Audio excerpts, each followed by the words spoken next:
Saya mulakan dengan Boleh-Bah Kalakau. 3-1 kejayaan yang cukup menarik buat Dato' Ong Kim Swee di laman sendiri selepas mereka tewas pada perlawanan pertama berdepan dengan pasukan Negeri Sembilan. Namun Darren Lock antara yang mencuri tumpuan untuk percubaan awal.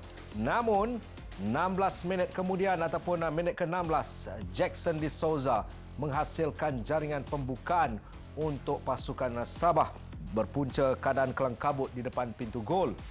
Kemudiannya, kedudukan itu terus menjadi igawan buat pertahanan pasukan PJ City apabila Altair Cordero juga mencipta peluang untuk pasukan bimbingan Dato' Ong Kim Swee. Dikala mereka sedang bersiap sedia untuk meneruskan tekanan, giliran Neto Posa yang terlepas peluang sepakan penalti minggu lalu menghasilkan jaringan menerusi tandukan berpunca daripada sepakan sudut yang dihasilkan oleh Badro Bakhtiar.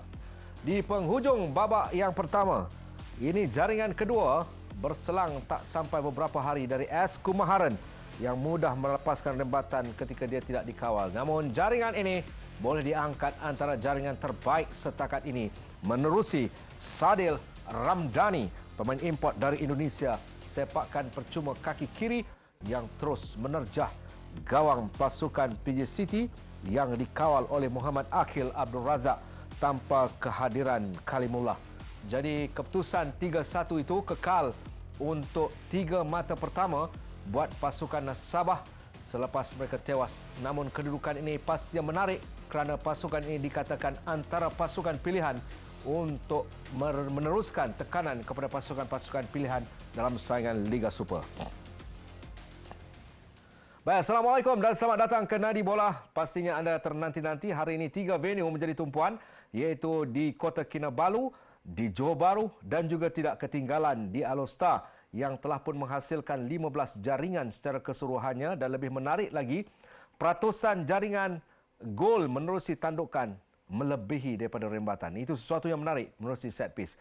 Dan malam ini saya akan ditemani oleh welcome back to Azlan Johar. Assalamualaikum. Terima kasih. Kembali semula tetapi di venue yang berbeza. Azlan Johar bukan asing, bekas pemain pasukan kebangsaan. Dan juga Sharum Kalam, jurulatih belia pasukan Kuala Lumpur. Yep.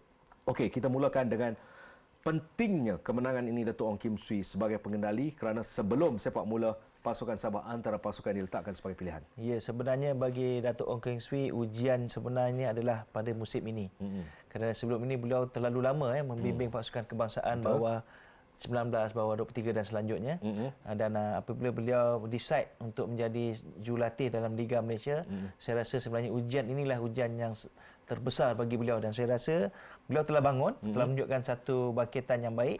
Kemenangan ke atas pasukan PJ City ini adalah satu permulaan yang cukup baik bagi beliau dan apatah lagi kita dapat lihat bagaimana pemain-pemainnya berjaya menjaringkan gol yang begitu menarik melalui set pieces dan juga melalui bola mati yang telah dijaringkan oleh pemain import beliau sendiri iaitu Sadil.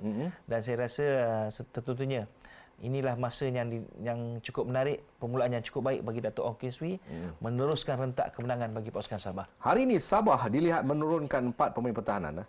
Jackson de Souza, kemudiannya ada Riza Ghazali, Nazirul Naim, Dominic Tan, 3 pemain pertahanan. Perubahan taktikal itu akan berlaku, formasi itu akan berlaku pada bila masa kerana Dato' Ong mempunyai pemain yang boleh beraksi di semua posisi yang baik. Bagi saya, depth squad pasukan Sabah tu kita nampak dari segi organisasi dan juga preparation mereka approach untuk perlawanan bertemu dengan PJCT pada malam ini. Bagi saya, beberapa pemain mereka melaksanakan tanggungjawab dengan sangat baik. Bagi saya, Nazrul Naim sebelah kiri dan juga Riza Ghazali, 2 flank-back bermain dengan sangat baik pada malam ini. Dan juga kita nampak mobility dan juga link up play, combination play di antara Badro Bakhtiar dan juga Neto di bahagian hadapan dan juga Sadil banyak membuat larian-larian surprise run di sebelah kiri. Okey, Belan, kalau lihat 3 gol Sabah semuanya set piece. Ya. Well planned, pada kedudukan yang baik, satu perancangan yang sempurna. Bila kita lihat jaringan set piece ni, kita kena tahu apa yang penting dalam set piece. Delivery. Dan dalam delivery inilah yang menjadikan semuanya berlaku dengan baik dan kita harus kenapa delivery ini berlaku dengan baik? Berapa ratus kali agaknya set pieces ini diulangi semasa latihan dan kerja keras daripada jurulatih dan idea pada jurulatih nampaknya difahami oleh pemain. Disebabkan itu jaringan dapat dilakukan pada malam ini. Jaringan pertama juga melihat kepada komunikasi penjaga gol, pertahanan PJ City sedikit goyah. Bagi saya pada PJ City malam ini bukan PJ City yang game sebelum ini bertemu dengan pasukan Melaka. Bagi saya mereka kurangnya communication, kurangnya organisation di bahagian bawah. Kita lihat loose marking yang kita kurang lihat daripada pasukan PJ City. Tapi pada malam ini mereka boleh katakan outrun daripada pasukan Sabah. Bermain dengan pasukan yang individu versus team, ada kalanya ia akan bertukar pada bila-bila masa. Tetapi individu ini selalunya membawa kepada tim. Ya, sudah tentu apabila menjadi sebuah pasukan teamwork, pasukan teamwork ini akan menjanjikan sesuatu yang lebih menarik. Disebabkan itu kita dapat lihat bagaimana berlaku pada pasukan Sabah. Teamwork mereka berhasil dan kita harus tahu set pieces juga adalah hasil daripada teamwork. Dan disebabkan itu pasukan Sabah berjaya mengatasi pasukan PJ City. Mereka datang dalam kedudukan yang saya rasa enjoy dengan game pada malam ni. Bagi saya kita lihat pemain pasukan Sabah mereka enjoy, mereka tak tense. Kalau kita lihat body language, Badu Batia juga lebih selesa dengan bola, Sadir Ramdhani juga lebih selesa. Dan saya rasa mereka tahu apa yang sepatutnya mereka lakukan. Saya mengikuti perlawanan pertama mereka, tidaklah seteruk mana organisasi dengan baik, tapi sayangnya keputusan tidak memihak kepada mereka. Tetapi pada malam ini Sabah yang berbeza. PJ City pada penguatan amalan. Mereka terlalu gembira dengan kemenangan pertama tempoh hari ketika Melaka, dan kadang-kadang kata-kata daripada jurulatih ini harus dikawal kerana selepas kemenangan itu Maniam ada berkata mereka akan lebih bertindak akan merobek pasukan Sabah, tetapi nampaknya bukan dia yang bermain, pemain-pemain yang akan bermain dalam padang. Jadi kita kena tahu bila kita pemain-pemain kita tidak berjaya menterjemahkan apa yang kita cakapkan, maka makan dirilah. Maka kita dapat lihat bagaimana pasukan Sabah mendengar komen-komen daripada Maniam, mereka tentu marah. Betul. Dan sudah tentu apabila marah mereka akan bertindak dengan lebih ganas, dan kemenangan nampaknya menjadi dicipta oleh pasukan Sabah. Nak tambah? Macam nak tambah tu?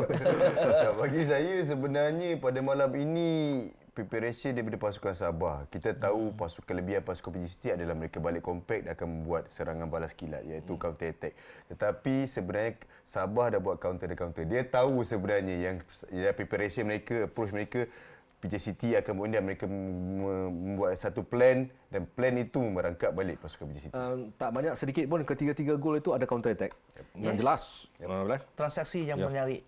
Seperti mana saya cakap, pasukan PJ City ada kelebihan dia. Menariknya ialah mereka melakukan counter attack. Tetapi kita jangan lupa setiap sesuatu yang baik yang ada pada pasukan kita, kekuatan kita, pasukan lawan tahu kelemahannya. Kelemahan itu nampaknya telah dikena pasti oleh Dato' Ong, dan dia telah mengajar kepada pemain-pemainnya, dan nampaknya pemain-pemainnya telah melakukan apa yang telah diajarkan. Set pieces yang menarik. Irfan Fazail tidak berada dalam senarai awal. Mereka ada Amri Yahya, Rawilson Batuil, juga pemain terbaik pernah dihasilkan oleh pasukan Sabah. Tetapi squad depth ini akan dikekalkan, dan saya rasa juga, saya jangkakan persaingan untuk merebut kesebelasan utama akan menarik tentang pasukan Sabah ini pada saingan perlawanan ketiga hinggalah membawa kepada penghujung musim. Jadi kita saksikan antara yang menarik untuk perlawanan bagi PJ City pada perlawanan mendatang, di mana mereka akan turun berdepan dalam kedudukan yang baik ataupun tidak, kerana berjaya memungut mata yang pertama, kemudiannya tewas. Mungkin satu comeback yang perlu dilakukan, kerana mereka akan berdepan dengan Kelantan dalam saingan Piala FA pada 13 Mac sebelum berehat panjang, kemudiannya bersambung pada 6 April berdepan dengan Terengganu dan juga Seri Pahang. Dua pasukan menjadi pasukan yang akan ditentang oleh PJ City dalam 3 perlawanan seterusnya.